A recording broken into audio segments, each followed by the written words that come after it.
મહેસાણા જિલ્લામાં એચટાટ આચાર્યોનો બદલી કેમ્પ વિજાપુર ખાતે યોજાયો। રાજ્યમાં સૌપ્રથમવાર આચાર્યોનો કેમ્પ યોજાયો। 163 અરજીમાંથી 53 આચાર્યોએ બદલી કરાવી। વિજાપુર કન્યા શાળા ખાતે કેમ્પનું આયોજન કરવામાં આવ્યું હતું। કેમ્પનો બીજો તબક્કો 25 ઓક્ટોબરના રોજ યોજાશે। શિક્ષણ વિભાગની સૂચનાઓ પ્રમાણે બદલી કેમ્પ સંપૂર્ણ પારદર્શક રીતે યોજવામાં આવ્યો।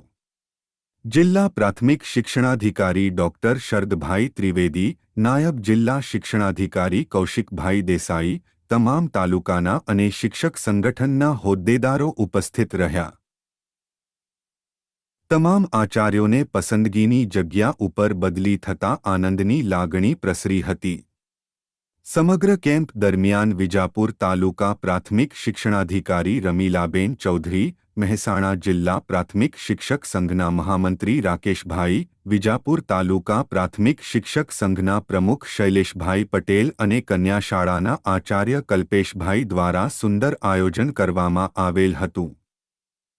હાલમાં તમામ જિલ્લાઓમાં મુખ્ય શિક્ષક બદલી કેમ્પ ચાલી રહ્યા છે। 31 જુલાઈની બાળકોની સંખ્યા મુજબ આચાર્યોનું મહેકમ મંજૂર કરવામાં આવેલ છે, જે અનુસંધાને ખાલી જગ્યા પર બદલી કરવા શિક્ષણ વિભાગે સૂચના આપેલ છે।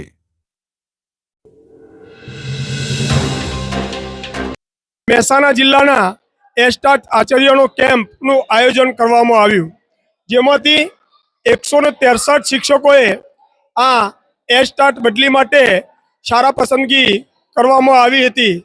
તેમાંથી 45 શિક્ષકોએ આજે વિજાપુર કન્યા શાળા ખાતે મહેસાણા જિલ્લાનો એચટાટ બદલીનો કેમ્પ અહીંયા કરવામાં આવ્યો છે। એચટાટની ઘણા વર્ષોની માગણી આજે પૂર્ણ કરી મહેસાણા જિલ્લા પ્રાથમિક શિક્ષણ અધિકારી શરદભાઈ ત્રિવેદી સાહેબ દ્વારા અને વિજાપુર તાલુકા પ્રાથમિક શિક્ષણ અધિકારી બેન શ્રી રમીલાબેન દ્વારા આજનો અહીંયા વિજાપુર કન્યા શાળા ખાતે કલ્પેશભાઈના સ્કૂલમાં આજે કેમ્પ એચટાટ આચાર્યનો યોજાઈ ગયો।